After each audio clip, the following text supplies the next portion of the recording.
Welcome back to the Capes and Tights podcast right here on capesandtights.com. I'm your host, Justin Soderberg. This episode, we welcome cartoonist Patrick Horvath to the podcast to discuss his comic, Beneath the Trees, Where Nobody Sees, over at IDW Publishing. It was the #2 selling trade paperback behind Spider-Man in 2024's September 2024 this year, and the single issues flew off the shelf. It's a phenomenal book that has been described as Dexter meets Richard Scarry.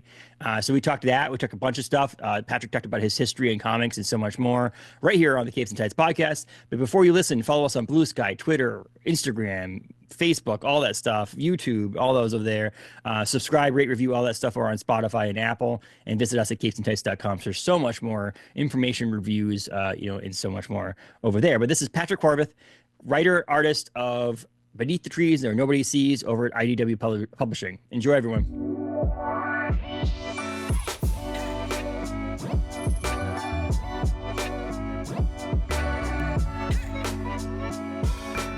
Welcome to the podcast. How are you today, Patrick? I'm doing terrific. Thank you very much. That's great. It's a great. I could just mention it before we start recording. It snowed this week, so there's snow here in Maine. I'm sure it's a little bit different from where you are, but it's cold here. Yeah, I'm in Los Angeles, and it is the exact opposite of that right now. You have my condolences. That sounds pretty well. I mean, I feel like at this point, there's still, even though I'm sure I've probably way too much snow right now that you're dealing with, but yeah. It still has its own charms, especially before January. And then after, like, especially after January, you're just gonna like, no more, please. And then you still probably get another couple months of it. Yes, and with climate change over the past few years and things like that, my wife and I were talking. We were saying it's so funny how like it's more apt to snow on Easter in Maine now that it is on Christmas, and the fact that we've had 2 snowstorms prior to Christmas. I go, we've got a few weeks left here, but like I'm pretty sure we're gonna get some sort of like heat wave and rainstorm so that you can see grass again on Christmas. Just wait, just wait for it. I mean, it's gonna happen. Yeah. We're off book right now. I feel like so that all tracks. Yeah, it does. But it's a fun it's a fun place to be here in Maine. It's secluded. It's nice. It felt like that does sound nice. But it's it's cold out right now, and it's not even as cold as it's gonna be, which is sad. Right. I've lived most of my life in Maine, and I still complain about the weather, but that's what we do here in Maine, anyways. Part of the pastime. Part of how life goes. But welcome. I'm so glad you took the time out to join us here on the podcast. We're big fans of Beneath the Trees, and so I'm really excited to talk to you about this. But how did you get into drawing and writing and wanting to be in the world of comics in the first place? Let's go back a little bit. Sure. So going all the way back, I started drawing when I was probably like 4 or 5. Had a really big interest in monsters, which was pretty fun, and I was even doing like rudimentary like comics back then that were essentially like 1-page panels with a caption of something going on. And then my mom would help type that out on a typewriter, like on the drawing that I did. And then, so my mom was doing the lettering, and then we would put them together, and she would help me bind them. I mean, she was basically doing with the work, bind them in like these little homemade books. And then, and they were like super rudimentary. Like they would be like, it would be like me and my friend going to the park, and then we ran into Superman and the Flash. Or it'd be like, it was like, there's one that's like a tea party at the Monster House, and we're all just getting we're all gathered. So the whole comic is just everybody coming. So it's like, Frankenstein monster, and like there's an electric monster I came up with, like a Dracula, and like all this stuff, and myself included. And we all gather at like this Monster House to have like a tea party. And that was basically, and then we get there, that's the end. So it's stuff like that. And then and like getting into like high school and middle school, I started doing like actual comics, just my own little whatever panels, very simple. And then I even think like around like high school, I did a like maybe like a 30-page something comic that I just did myself. I literally just like penciled it and inked it, and then I just had it, and that was the thing I would pass around to friends to read, literally the original thing. And then and I never like photocopied it or anything. This is like 95, 96, something like that. And at that point I was into comics, but I was even kind of on my way out of comics. Like I got in around the speculator boom around 92. And a little prior, I had friends that were handing me like there, it was definitely like McFarlane, like Spider-Man stuff they were passing around, or like or the first comic I think I got was from that same group of friends, and I got a Wolverine Jungle Adventure that Mignola drew, Yeah. which is an awesome book. And so that was like, and then yeah, and then I got heavy into image books and stuff like that, and then that was sort of waning, and I was still kind of making my own stuff, and then I around 98 or so, 97, I was like, I want to make movies. Like I really Hmm. thought I wanted to just direct movies and that's it. And so I also grew up in Iowa. And so I thought if I had was ever going to have any chance of making a movie, I really had to like do nothing but movies. Like I just had to like sleep, eat, and breathe movies. Yeah. So and I didn't have, I mean, I went to like the University of Iowa film program, which was scrappy, but was really heavy on theory, which was actually great. And all the production stuff was largely do it yourself. So Hmm. you learned how to do almost everything. And it wasn't super technical. It was basically like, here's how it works. Here's how you can like, and this is all films before HD existed or Yeah. anything. So it was like, here's how you shoot on film. Here's how you develop. Like, if you want to develop it yourself, you can do this, or you can send it out here. This is what you do once you get it back and you get the work print. Here's how you cut it on like a flatbed. Like, here's how you make the audio. Audio was all reel to reel, and then you would put it together basically in like an A/B roll with the negative, and then send it all off and get it back the answer print and all that stuff. And then like so it was very rudimentary, but we knew how to do it from like Yeah. top to bottom. And then the thing that was kind of cool about it is that it basically just really instilled like if you want to make something, like just go out and make it. Which I definitely liked. And I thought that and then subsequently like went out, spent some time in Chicago after college, and then ended up in LA, and I made like a very small, teeny tiny feature in Chicago that almost nobody has seen. But I basically bought a couple of Bolexes and made it, and with a very tiny group of people, like a Yeah. couple actors and like a friend doing sound, like for a couple days, and then like some people helping out with lights, and that was about it. And then, but it was very educational. And then ended up moving to LA, and then made a couple of, and then started making like features in LA, like all independent horror stuff after I moved to LA.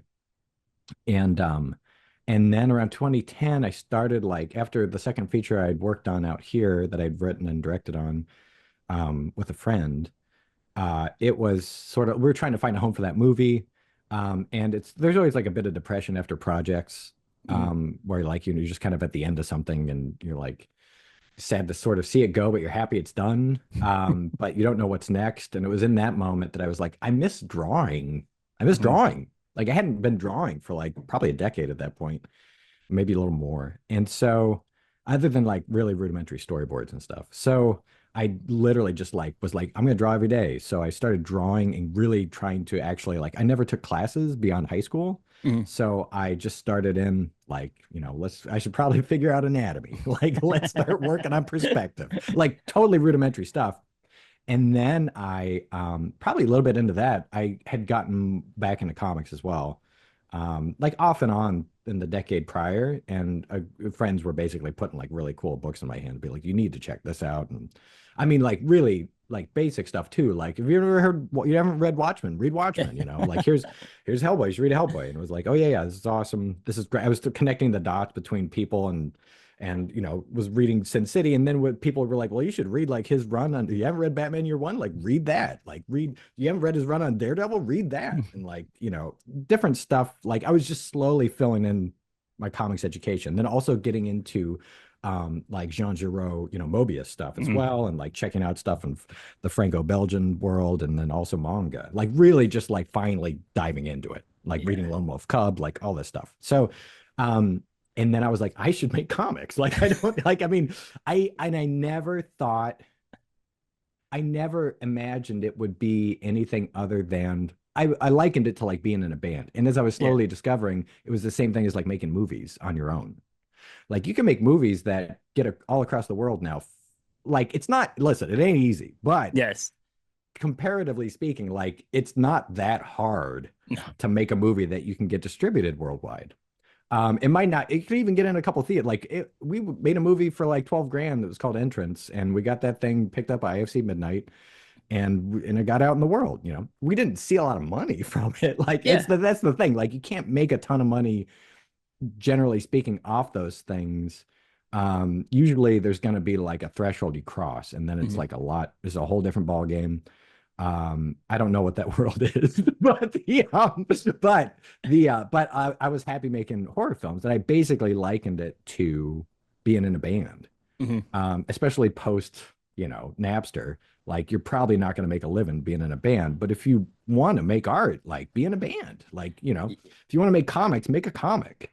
And again, it was that DIY thing that I really loved, that I was like, well, the barrier is so low. Mhm. Anybody can do this. I mean, like getting it from, having a publisher pick it up was obviously a lot trickier, but if they didn't pick it out, you could just print it yourself. You can literally make zines, and you can do whatever. Like it's You can make so one copy and hand it to everybody. yeah, you can literally just draw on like 30 pages and hand it around to your friends. They can read it. So the idea of doing that came around 2012 Okay. probably. And then I was actually like doing pitches and stuff to publishers around by like 2016, 2017. And I had worked on some small self-published stuff. Like I worked on Josh Trujillo, who's a writer, reached out to me. No, no, no. I reached out to him, I think on Craigslist. And he was actually offering a page rate, which was like incredible because nobody was. Mhm. And I did a segment for his anthology called Love Machines that he self-published. And then I worked on just small stuff, my own stuff. Also, I think it was finally, and the whole time I'm drawing like every day, and I'm putting stuff up on Instagram. And then W. Maxwell Prince reached out after seeing my art and was like, "Would you want to do a cover for Ice Cream Man?" Mhm. And I was like, yes, I would. That would be incredible.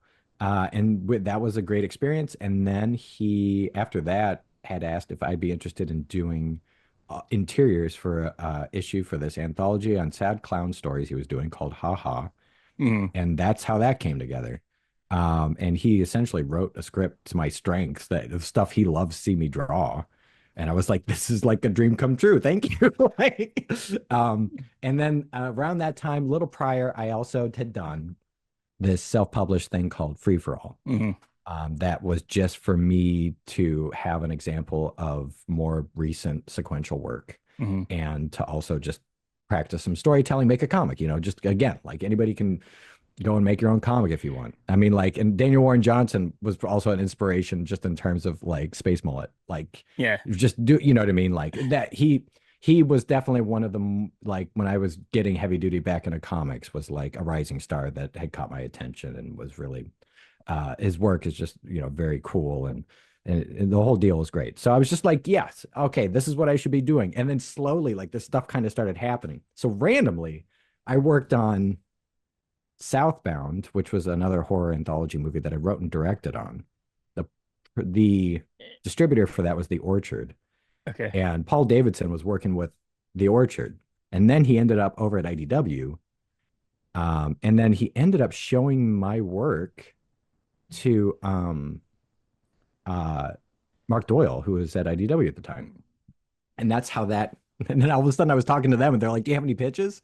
And I was like, "I do." Um, and so then that's just how that happened.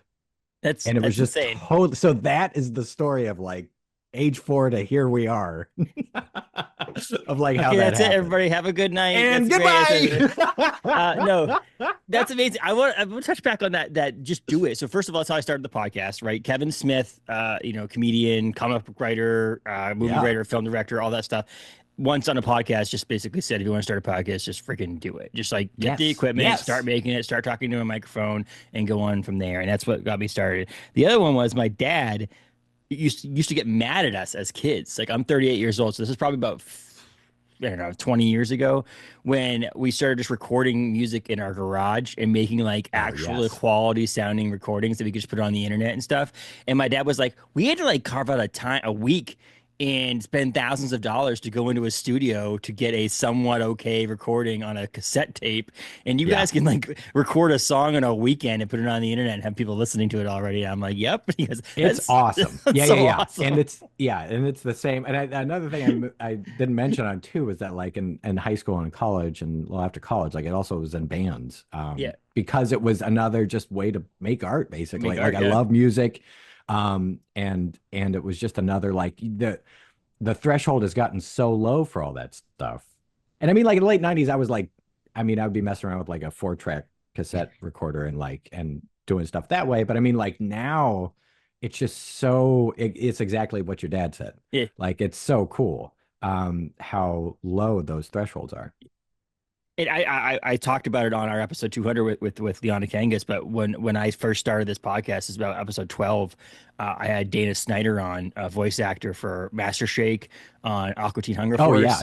and he was at a convention I was at, and he got a call to be on to record audio for a show, and he needed equipment, so he used my equipment for that to like to use the internet to like talk to him in California and do Yeah. this recording. And again, it was the same thing where he was like, I didn't need to fly to California. There was, you just Yes. had the equipment in front of you. We went into a room that made the sound pretty good, and then we busted out some lines and recorded a segment on my equipment. So it was just kind of funny how easy it is in that sense. In comics, it's the same way. I think the hardest part, like you mentioned, is getting it in front of publishers or getting it published, like Sure. massively Mhm. published. You're talking if you just want to publish it with your friends, or I mean, things like Zoop or Kickstarter or crowdfunding things, you can make that happen too. But the most difficult part in comics is getting publishers to pick it up and actually publish it. Yeah, yes, yeah. And there's just so much good comics like Yes. in the world right now. Like I'm constantly floored by what's coming out, and I'm always it. I mean, it's great. I'm not gonna say anything bad about that. It does make it challenging though. Hmm. Like it's just challenging to get anybody to look at your stuff, which is part of the reason why I'm still sort of reeling from how well Beneath the Trees has been received, just because that was not in my like estimation Hmm.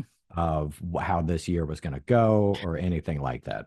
I mean, Like so it was like incredible. you got published by IDW, obviously not just any publisher, too, a pretty reputable publisher that people having those three letters on a comic book of yours is something that people strive for. How long ago did you write actually though, like the first issue of Beneath the Trees? It wasn't until I literally just came to them with a pitch. Okay. So it was I had 4 pitches and Beneath the Trees was one of them. And then editorial was like, "Ooh, we like this one. Please send us everything on this. Like give us the outline, give us some Yeah. character sketches, please." And so then I put together the outline, the A to Z of the whole at the time I thought it was going to be 5 issues. Actually, originally I thought it was going to be like a 5-chapter graphic novel because that's Mhm. what Mark had been talking to me about. And then so that's what I turned in, and they were like immediately just assumed it was for issues because the breaks worked really well. Mhm.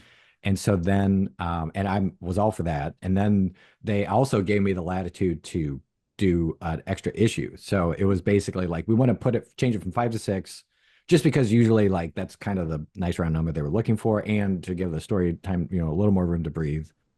And then that ended up becoming like issue 3, if anybody's curious, for Beneath the Trees. But it was, pretty like it was one of those things where in my life, like I've had a couple projects that have sort of come together in this way where you're like, I think this is going to happen. And like at that point, I was like, this looks super duper promising. Like it what their enthusiasm for it was right off the bat.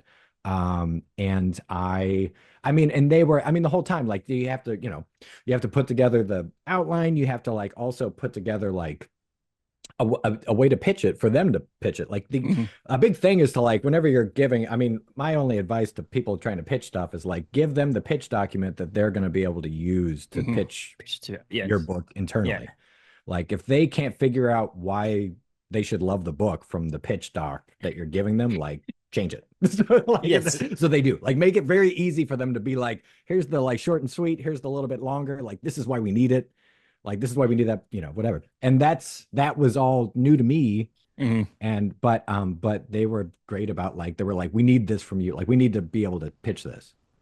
And so I put all that together, and it was now that's kind of how I put everything together. But it just kind of kept looking like I was getting green lights like the further along we went, and then obviously they decided to go for it. But it was one of those things where I mean, even before like years ago, I had the idea Hmm. and I would tell it to friends and we were like, "Oh, you should do that next." Like, why don't like that sounds hilarious. Like, do that. And I never had a venue other than just self-publish it Yeah. or like put together a pitch and do cold pitching. And I was probably going to, but like it would have been years later, Mhm. just because of the way it all works, you know. It's funny too because I think I don't. We talked about this with some friends of mine about I don't ever really like comparison when someone tries to compare their book to something else usually, but there's a few Hmm. that stand out there, and one it's in the same vein, obviously Stray Dogs, and they were saying like, Sure. Silence of the Lambs meets something like All Dogs Go to Heaven or that kind of Yes. thing. Yeah. It makes sense. And then when I saw Dexter meets Richard Scarry, I was like, dude, that's like on point. Like that's such an amazing Yeah. description of this book, Yeah. Yeah. Beneath the Trees Where Nobody Sees, that I was like, this is amazing. I mean, were you a fan of Dexter? Is that like some of like because I mean there is this Dexter. Oh yeah. There's like It you can draw some comparisons to Dexter for Oh, sure. for sure. And it was it honestly like I'm so grateful for Dexter because I've only seen the first episode of Dexter. I'd had this idea in my head for a while, and then when I started to watch Dexter, I immediately like I knew off the bat, like I was like, well, this is probably going to be pretty similar. Yeah. Um, there were some big differences, which I was grateful for, but the other thing was that I stopped watching after the first episode because I didn't want to stop myself from doing something that I felt might be too close. So I Mhm. just didn't want to know. Like I don't want to know. I didn't want to know. Like I understand there's an arc where he's trying to find another serial killer in particular or something. And so I was like, I don't want to know anything about that, other than like conceptually, which is Yes. whatever. But I'm so grateful it existed because it even people that have never watched it know enough about it that they can go like, oh, I understand what Dexter is. And then just to be able to use that as the Hmm. pitch was so great. It Because of is exactly what you said. there's just very few. I mean, my biggest thing I hate when there's like novels is the next Stephen King. Like that's like Sure. comparing yours like that's just a bad in my. But like when you see this perfect one that those like it meets that way. And when we talked about, we actually read Beneath the Trees Where Nobody Sees from my local comic book shops book club in November. And so we just recently talked about, like, as a group about the book. And a lot of people were like, it's just so different in a sense that like it just you reading it it's just this juxtaposition of serial killer and like my son so Greg sent me a copy from IDW as a thank you Hmm. to one of some of our readers a physical copy and I got it my 3-year-old was like can I read that because Yeah. like if you look at like if he doesn't know it's blood on the cover I know. you just think it's paint or something like that it looks like a book that would be on his shelf I and know. it's one of Yeah. those things and I'm like sorry this is dad's you can't really do this so I put it in my office and so on and so forth it's like but then when you read it it's like that's the biggest thing I love about it and that's one of the things that I think Tony and Trish did a great job with Stray Dogs same Mhm. thing where you're like reading it and you're going holy crap this is way darker than it should be Oh my and God, by it's looking at so the dark. artwork Yeah, it is like you must have had fun with that too though like for it's sure. not just trying to create this unique comic book but like having this fun part where you're like oh I'm going to make this so cute and cuddly but also there's going to be like murders this is amazing It felt like it needed, I mean, when I came up with the idea, it was like, I think it was 2017. Like, if you go back and like, because I was posting daily drawings all the time, and I actually just found the drawing.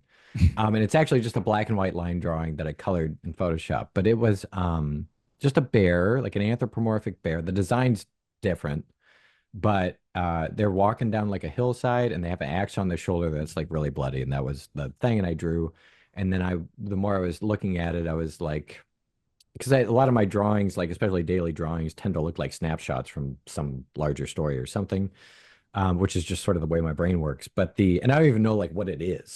But the thing is, like, I'll draw it and I'll just kind of think about it, whatever.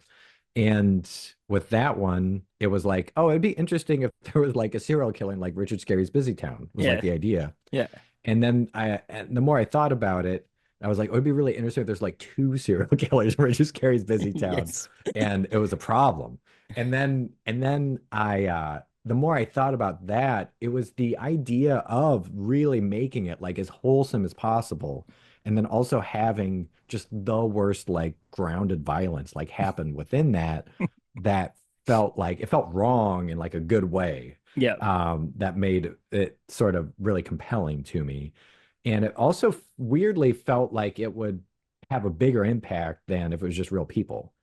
Um, and I think because it's that nostalgia and that wholesomeness and the sort of naivete of like the town, Yeah. it feels like just even the town itself within the larger world of Beneath the Trees feels very sheltered. And that all just kind of like it just it felt so bad. And like as I'm making it, Yeah. I'm like especially in issue one, I just felt horrible about the setups I was doing because I was like, especially with like, well, with Martin the goat and also like Charlie the mole, like her assistant, like I was just like, especially Charlie, I was like, I'm going to hell for this. Like it was because you have to have that Yes. investment with the reader. Yes.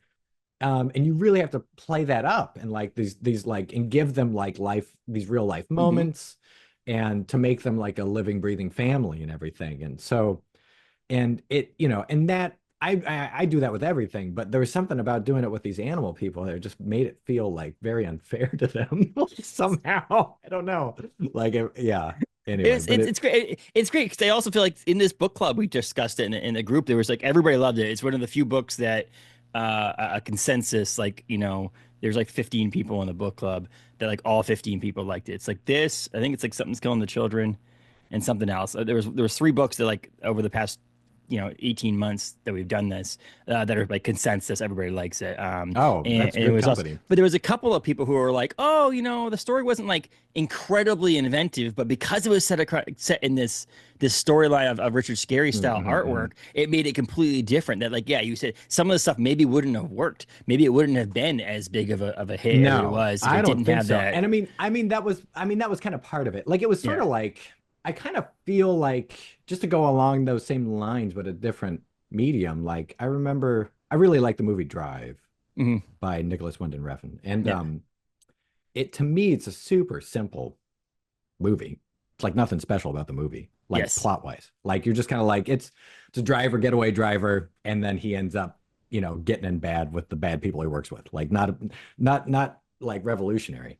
It's Hmm. not like Memento or something. But the way that the movie's told is Hmm. awesome. Like it's incredible. And it like is exploring this weird existential, like he's kind of a psychopath of a character.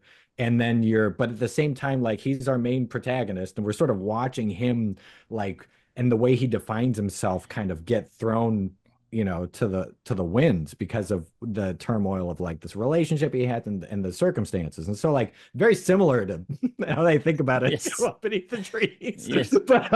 But it's, it to me like I tend to gravitate towards just concepts that are like fairly simple, but they give you a table, like they set the table for like a really interesting discussion of stuff, like having real animals and then animal people or whatever. Yes. You know what I mean? Like there's certain things about it that I'm kind of setting the table to have these discussions for and whatever and explore them in interesting ways, I guess.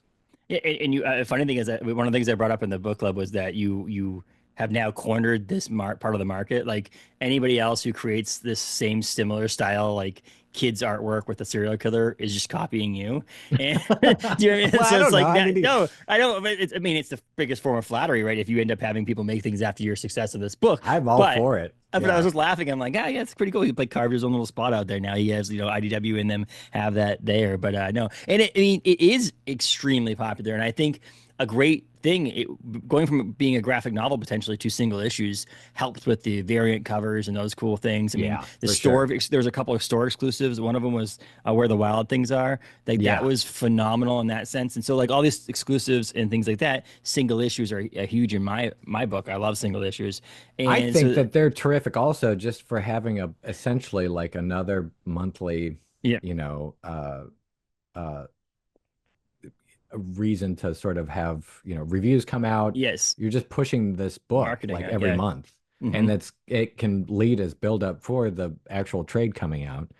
The we I had that was my I mean that's why I was so excited in part why I was so excited that they wanted to do that instead of a trade or a Yeah. graphic novel. But the I did not anticipate the actual singles doing well. Like Yeah. that was like the big I, surprise. I honestly don't think anybody is, and I hate to say this because IDW is a great publisher, and I think they do a great job. I don't even think they understood what they had in their hands. Like I think that, like Well, I don't think everybody did. I think I honestly think that it was like caught somewhat of the comic book world by surprise in a sense that I think some of the people walking into the shop that I go, it wasn't until like issue 3 were like, "Do you have issue 1 of this?" Because they didn't realize it was even like right. what it was and what was going on. And then by the time they're like, no, we're like on the 8th printing of this or something like that. It was like them trying to find the first issue again. And I was like me, I'm like, oh, I was in front of this. I have my first issue, and I think I Well, was I one of would like the say first 50 in this census for having a 9.8 out there. I was like, yeah, but it's probably thousands of them now. But like my point was like it was this cool thing. And I think there's that. And I do think that helps with like Patton Oswalt's quote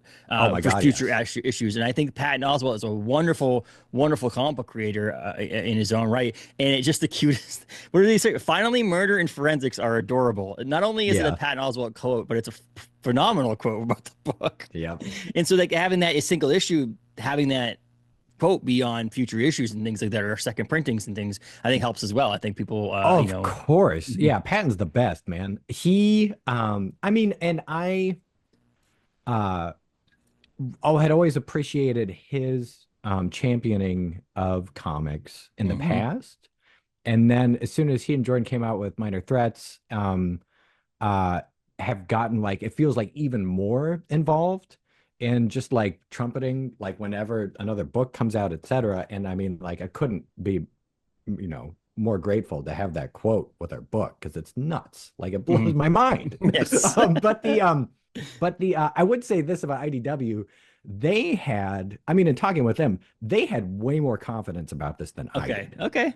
Okay. They were like, and Ryan, who works with IDW as part of their sales, like he was pushing hard Mhm. with a lot of retailers to pick it up. He's like, you're gonna want to get more Yes. Yes. now before because it's gonna hit. And again, like it was so funny because like I was like, I mean, I hope so, but like Yes. to be Yes. honest, guys, like I'm literally like a no-name creator. Like nobody's heard of me in this realm. Yeah. People know me from horror movies, like they do Yeah. not know me in the comics world at all. It's not gonna, I mean, I don't know. I mean, I hope so. But anyway, so it was hilarious because I think I had probably the most doubt out about anybody. And especially when I was making it, like I was like, and issue 1 came out and it did super well. And then I was like, well, they're not gonna like issue 2. And then issue 2 did really well. And then it's like, well, they're not 3's weird. So they're definitely not gonna like 3. And then like and it just kept like it kept hounding me. Like it kept Yeah. being like, man, they're not gonna like 5. Like they're gonna be pissed off how 6 ends. Like it just kept like I don't know why. I think it's just because a lot of artists do that anyway. But Yes. but yeah, it was I was kind of impressed at how much they were like, no, we thought it was gonna be a hit, dude. And I was like, okay. There you Like, go. We were on for this one. And it did do well in single issues. It did extremely well. You had dude, multiple it second did it. printings, Yeah, third it printings, all these different things. But then the trade hits, and it's the number 2 selling trade behind Spider-Man. Now, has that sunk yeah. into you? No, that's still like blowing me away. When that happened in September, Yeah. I mean, I just didn't, and plus we came out like the third week in September or something. Like we were Yeah. like late in September and we took number 2 for September, which is nuts. Hmm. And we did like number 3, I think, in October. And we're still in the top 20, I think, as Yeah. of last month. Like it's crazy, man. I don't know like how to compute that other than um being super grateful Yeah. and then also trying really hard not to overthink as I'm like working on the Yes. next book Hmm. because that to me was like the huge concern as soon as like the first issue came out and did really well. And I was like I said, I was just like, well, they're not gonna like this. So I'm trying super hard to, and it's, I mean, I'm already at work on the second Yes. arc. So we've figured out the path forward. that's actually super exciting. And I'm happy to say like it's not going to be like a greatest hits of the first one, in terms of like kind of revisiting stuff that Yeah. worked, and instead is just kind of forging ahead in like a really cool way. But that, yeah, so that has kind of how I'm basically trying to ignore it. I Is don't the know. I best don't know. I don't way know. I don't know. to sort of Yeah. deal with it. Yeah. I mean, But at it's the same time, I very much appreciate when people reach out to me or yeah, any of that, like, the response basically. yeah. And it's really grateful for it. And the fact that it has been, uh, I mean, essentially, like a lot of people in comics know about me now. Yes. And that's kind of what this year has been. Yeah. um and having like an Eisner nomination and all that stuff like has finally I like put me on the basically I've been like catching up. I Hmm. feel like to a lot of the folks that are in the industry that have been here for a lot longer, and I constantly feel like I've been playing catch up ever since I kind of started on this because I'd never tabled anywhere. Yeah. And I've been making up for that this year. And just meeting people. Like I haven't had a chance to meet anybody until this year. Hmm. Like stuff like just other creators. I mean, other writers and artists, and it's great. But it felt like it's so funny because it just kind of thanks to this comic. Like now I Yes. kind of have I get to do more. Well, it's you put all the effort, and I mean, not to say all the effort, because obviously your friends over at IDW did a lot of the helping with the promotion and publishing and all that For stuff. But like sure. you did all the work to put into this to make it work that way, and so it's now you get a sequel. I'm guessing this sequel was planned after the success of the first one. It wasn't like we were already like well, we're gonna do a sequel after this. The success of the first volume. I'm guessing led to It the was, sequel. I mean, it was definitely like halfway through. I Mhm. think the singles coming out, they were like, "Would you want to do more?" I was like, "Yes, I actually have a lot of ideas for what to do next."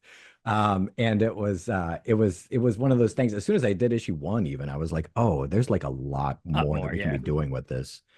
And so I'm just grateful that I had that stored and waiting just in case they did want to do more, and then we get the chance to do it. Well, the second volume is literally just all the people from the town coming together, and then the last issue is they're all together, and then it ends, right? Like Yeah, it's all very wholesome. each issue is just people coming together, and you're introducing new characters, and at the very end, they're just all in the same room, and the comic ends like one of your earlier. He's taken that idea from when he was younger and putting it into a comic. I Yeah, mean, it sounds yeah, like honestly that's like episode that issue you wrote, like the comic you wrote when you were younger, sounds like an episode of Seinfeld, honestly, where yes, like it everybody does. just gets together and then the end of It's the all comic, about you're them like, okay, going it's over. somewhere, It's just and then yeah, they it's get just a, there, and it's over. yes, It was all about the getting there, wasn't it? yes, exactly, and it's funny because Just I like mean, Lord of the Rings. it's the journey. Some people might die on the way. We don't know. We'll see. We'll Yeah, see if someone's lots of stuff serial happens killer, on the and way. yeah, Get stuck in a and parking lot. it's great. I think it's great. I think it'd be fun. I would read that. I mean, here you go. I would read that comic So book, would and I I. think a Now that lot I'm of people thinking would read about that it. now because you wrote it or drew it. Like either way, I think people now your name is out there. I think there are people who are like, I'd read him if he wrote the description for a movie. I'd read I'd see the movie.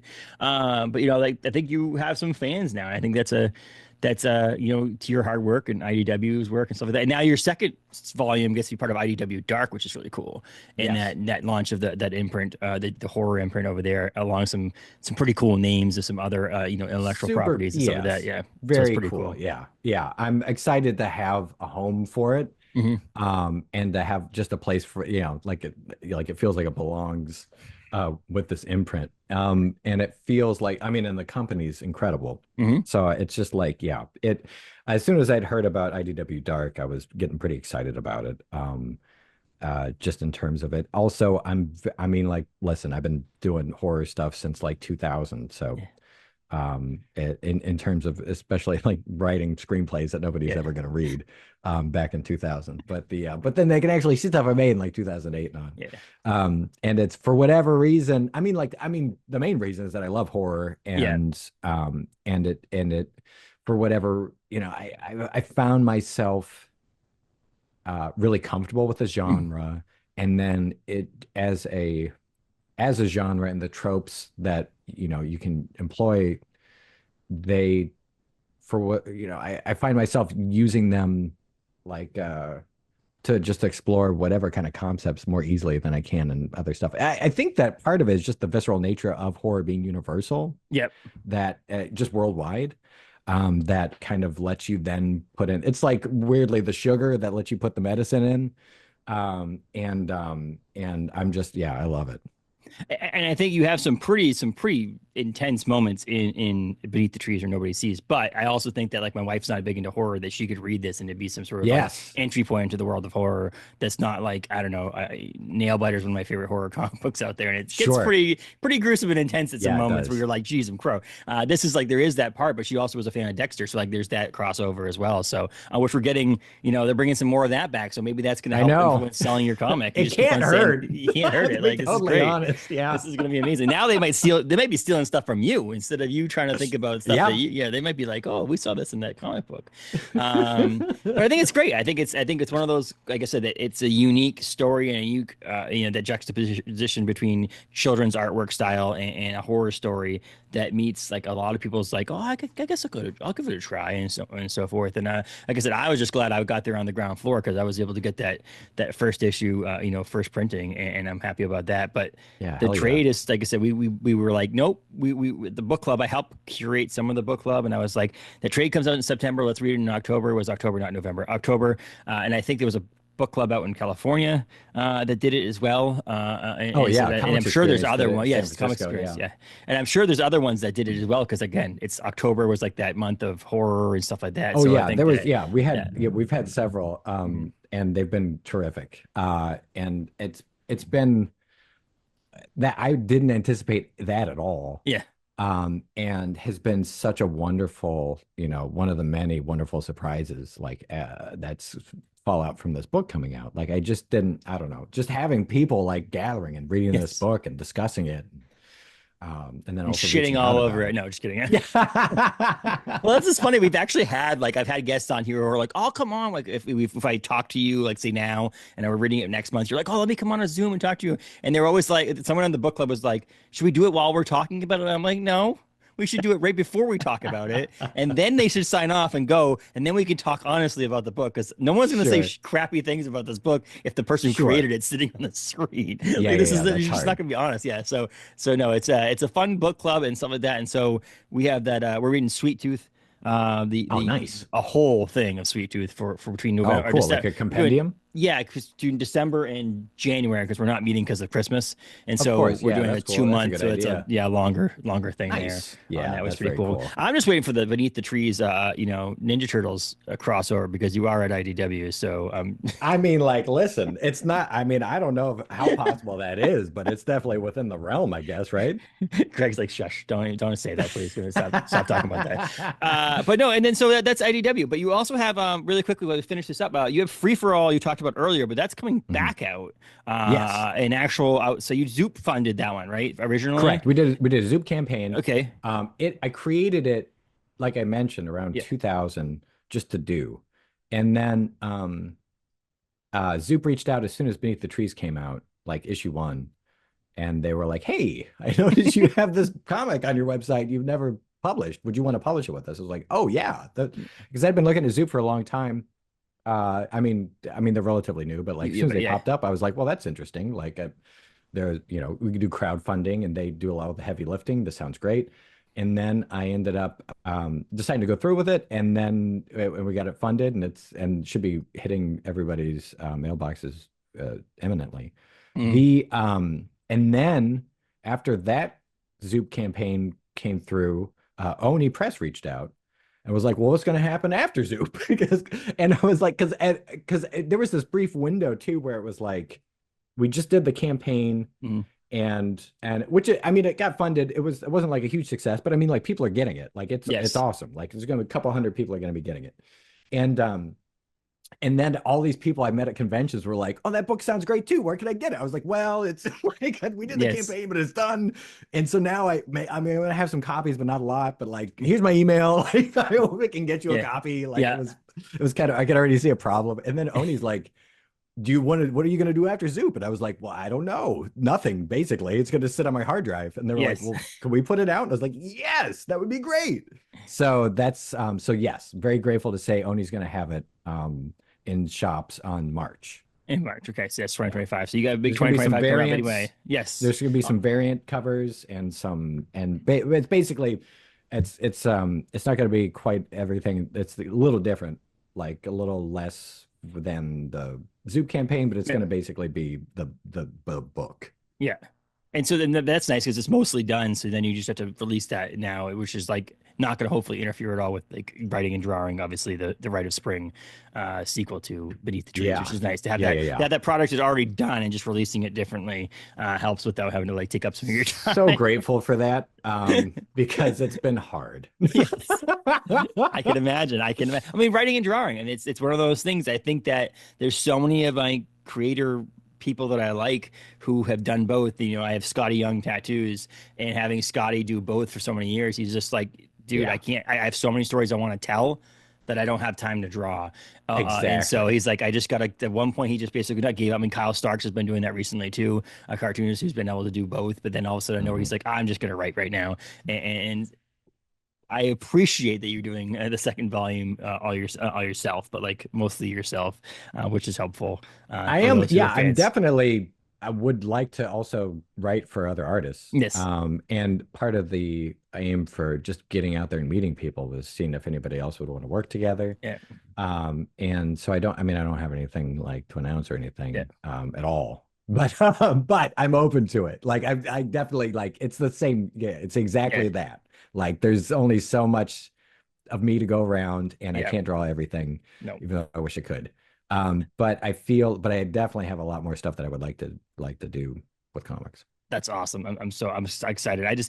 The Beneath the Trees or Nobody Sees was a phenomenal, I say first outing, the outing of to the world of your work, that the Sure, mass people appreciate saw. that. Yeah. And I think Yeah. that, I think it's one of those things that we're all excited. We all saw the sequel, and we're all trying to figure out the same thing you mentioned. We're not going to rehash the same stuff you did in the first volume, but we're all sitting here going, what is he gonna do? How is he gonna top this?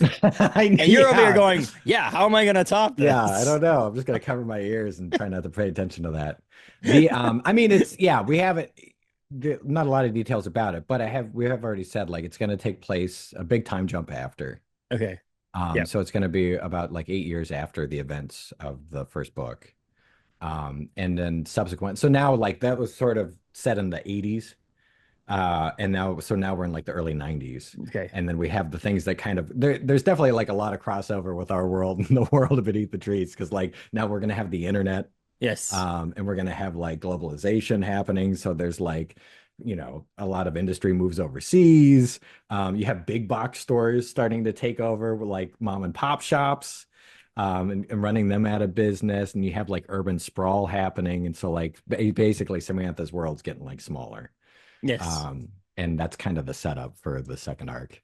It's awesome, and the image that was released with the bear walking with the bloody feet is awesome too. So yeah, I'm excited. I'm excited for the next thing. I'm excited for anything else you'll do. Now you're one of those artists and creators and writers that I'm like, okay, yep, Patrick's doing something. I'm gonna buy it, and that's what's Right cool. on. I appreciate that, man. So we're all on board here, and we're pumped about it for sure.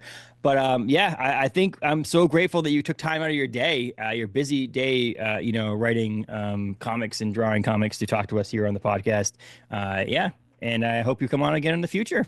Oh man, I would love to. And thank you so much for getting me on here. I am a fan of the show, and so it's still a blast to be able to be on here, man. Thank you very much. I appreciate it.